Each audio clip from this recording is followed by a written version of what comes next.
Hey world, my name's Ashley, and it's come to my attention from one of my coworkers that my opinions and my advice is very entertaining and very beneficial. So he suggested that, hey, why don't you put this out there to the media?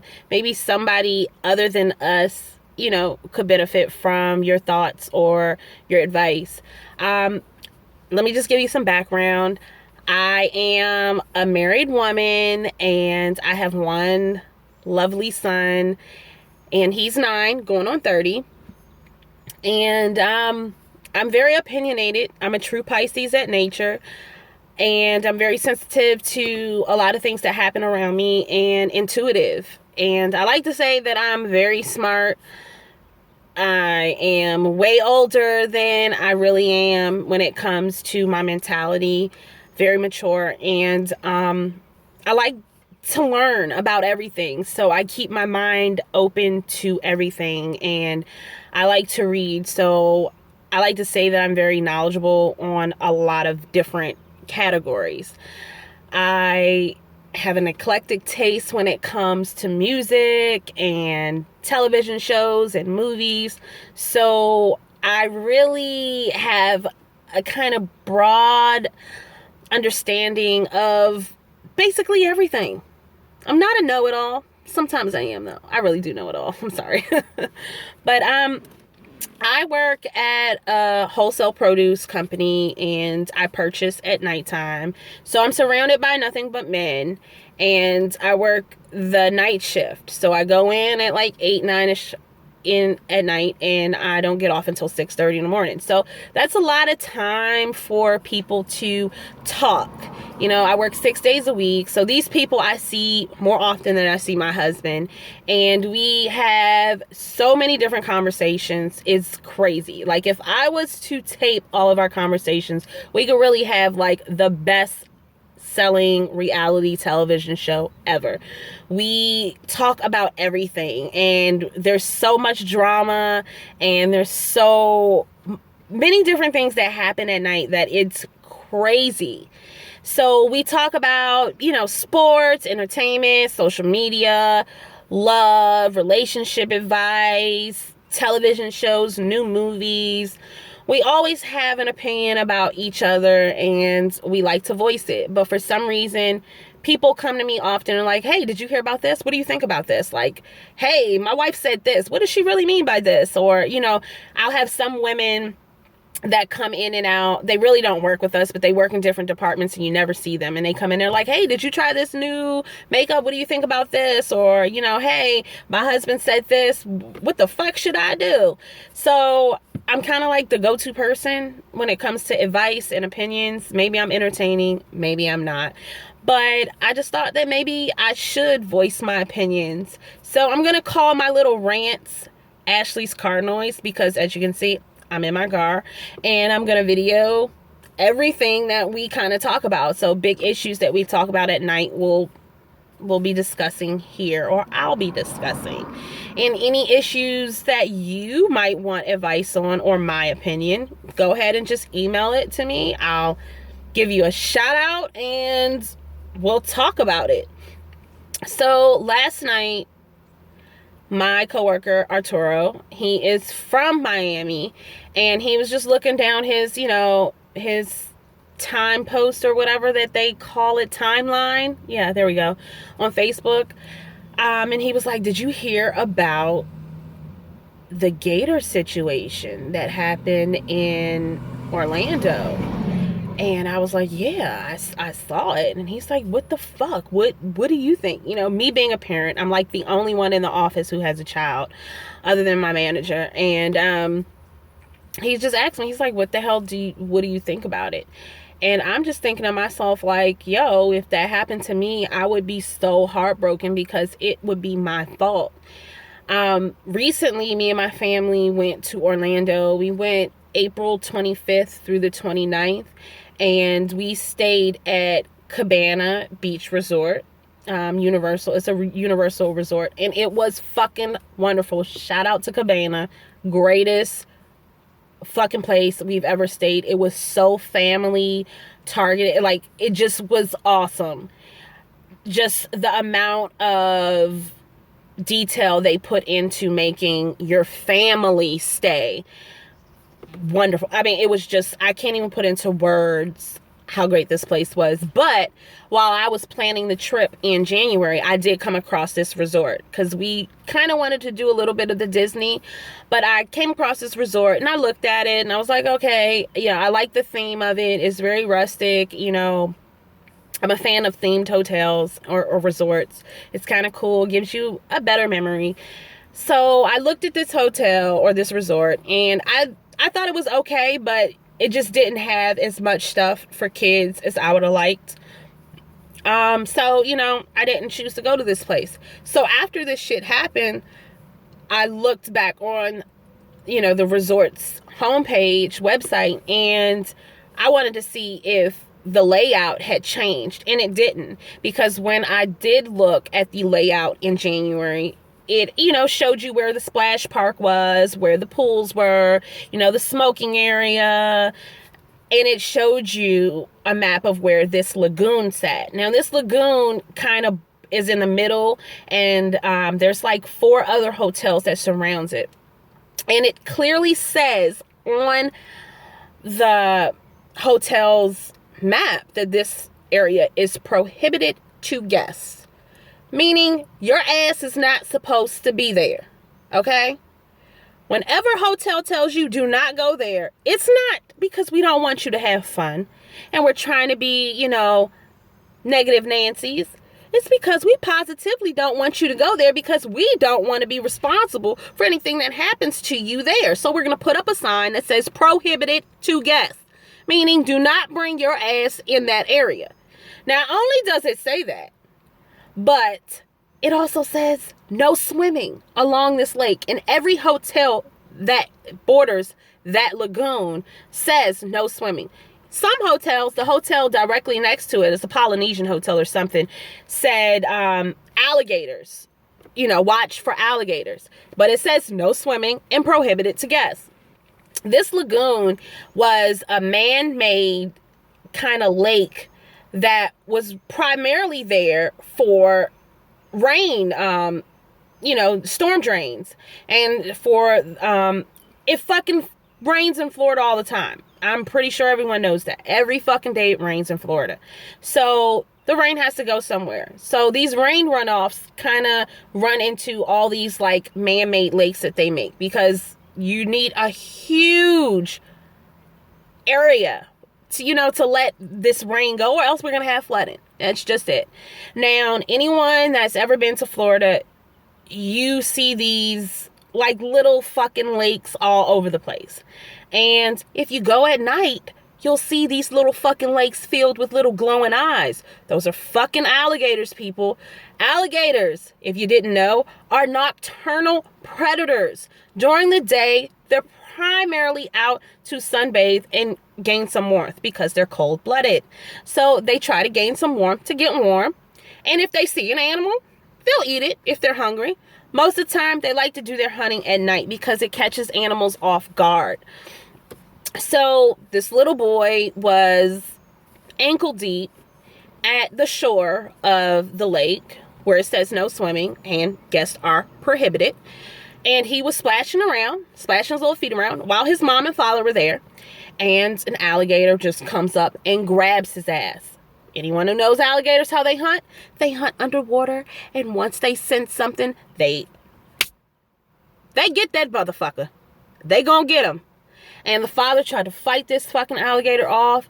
And, you know, he's got bite marks and lacerations all over his arms. And I know he did everything he could to get his child back. But this was a 7-foot alligator in its natural habitat. And these animals are indigenous to Florida. We have created so much residential area and so much tourist area in this place that alligators have no real place to live.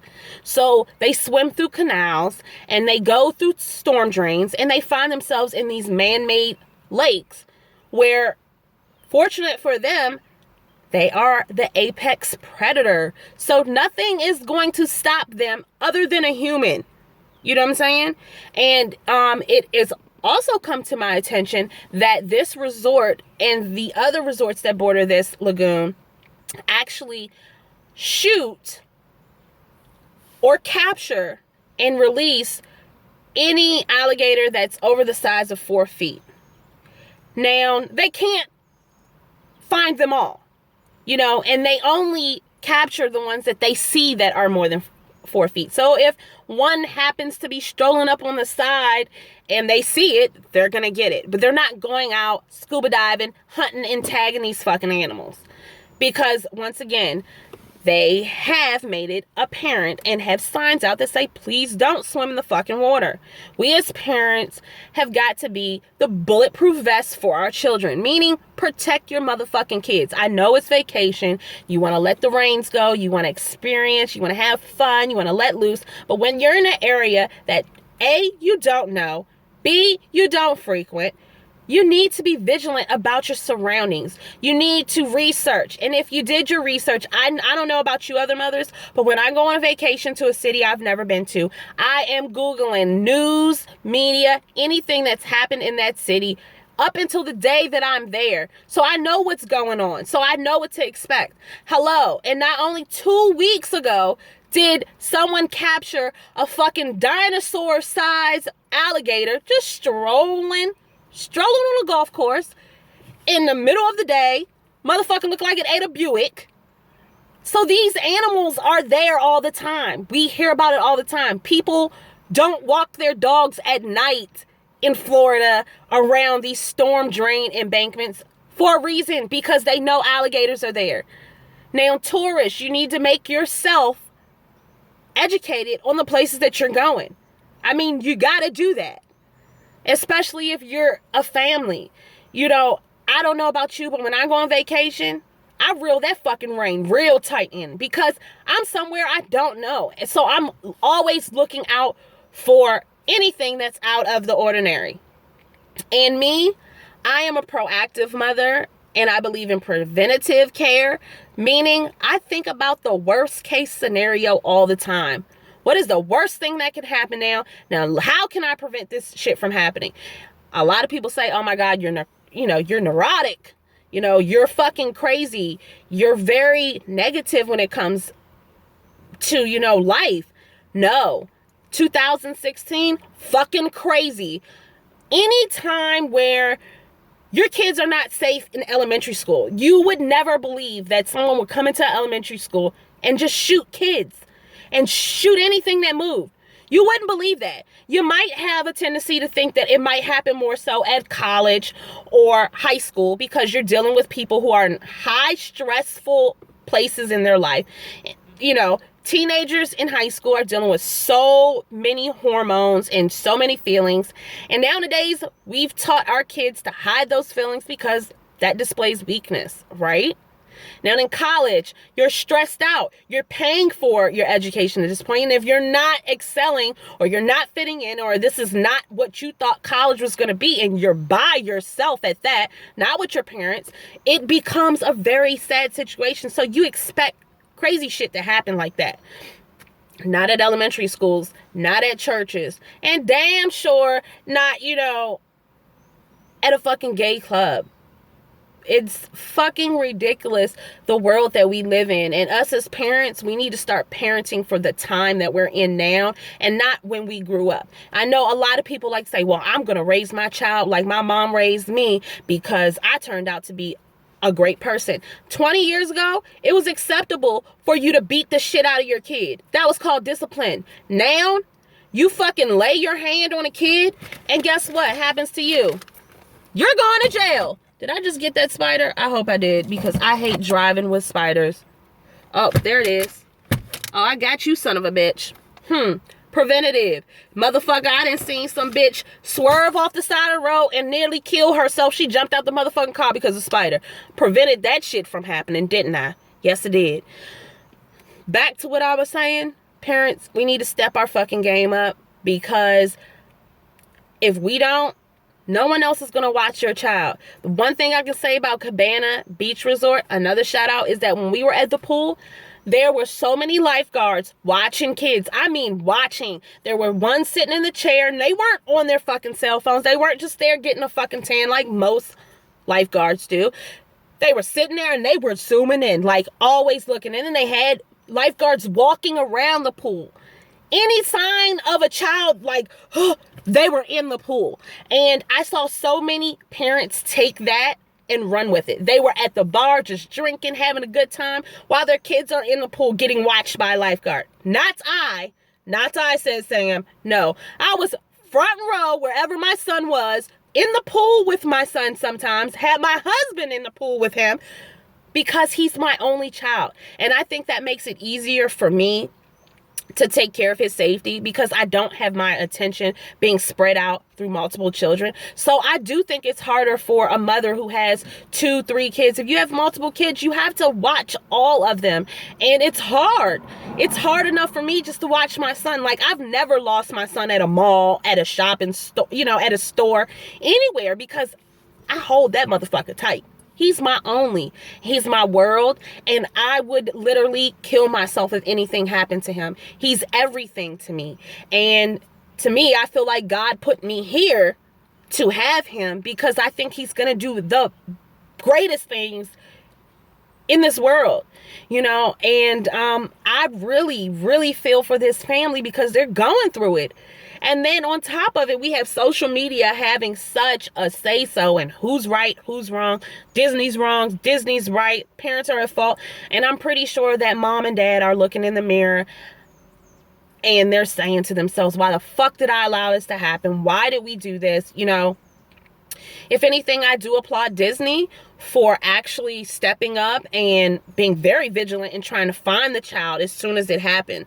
As soon as it happened, a lifeguard ran off to the father to try to help him. And it just happened so quick. And, they searched, they killed like 7 different alligators, but to no prevail. They didn't find the child in the alligator, but they finally found the child 18 hours after it happened, and he was intact. So, which probably meant that he drowned by going under. So, I mean, it's very sad. And I think that right now, all our support and prayers need to go to this family so that they can heal from this. It's something that they're never going to forget, and they're probably never going to forgive themselves for. So all I can say is, this type of situation, we kind of need to learn from the mistakes that they made, and, be more vigilant of where we are, and stick to the rules and policies that are placed there.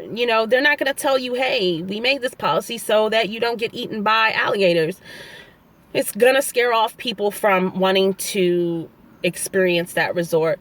But, we tell our children to follow rules because there's consequences. So us as adults, we need to be the examples. And so how can they follow us if we're leading them down the wrong path? So my heart and my prayers are going to this family, and I pray that this is something that they can heal from and learn from. And I pray that this is something that someone else can learn from. From the time that this resort has opened, they've never had not one instance of this happening. And it's because they hold themselves very accountable for, the area that they are in. And it's gated up, not only to keep the guests from going out there, but also to keep the alligators from coming in. So, guys, I think that we should just kind of support this family and lay off of Disney. They really didn't have anything to do with it. But the parents, this is something they're going to have to live with. And this is a mistake that is unfortunately going to haunt them for a long time. It's a tragedy, and a 2-year-old, a 2-year-old's gone. What can we say to make this better? Nothing. There's nothing that we can say to justify the fact that a 2-year-old has lost his life and is cut so short. But what I can say that is, if you have any topics that you want to talk about, any new television shows you want my opinion on, holla at me. Any new makeups you think you need to try. I'm a makeup lover. I love Ulta. Shout out to Ulta. That's my spot, bitches. Any recipes, anything that you want to learn about, anything. And just to let you know, this shit is sad. This really is sad. And like my page, subscribe. I don't know what the fuck to say or to do. This is my first time doing any of this. When it comes to technology, I really don't like to involve myself in it because I feel like technology kind of eats away at our intelligence, and it allows us to be more susceptible to stupid, ignorant shit that we should really not even give two fucks about, but we do. Especially like the Kardashians. Like, when did they become news all of a sudden? I look on Fox 5 News and it's like, oh, breaking news, Kim Kardashian lost all of her baby fat. Like, for real? That's fucking news? The world. So if you really have any interesting topics that might stimulate some education in your brain, holla at me. Just keep me posted. So, that's it for Ashley's car noise. Until next time, take it easy and back to reality.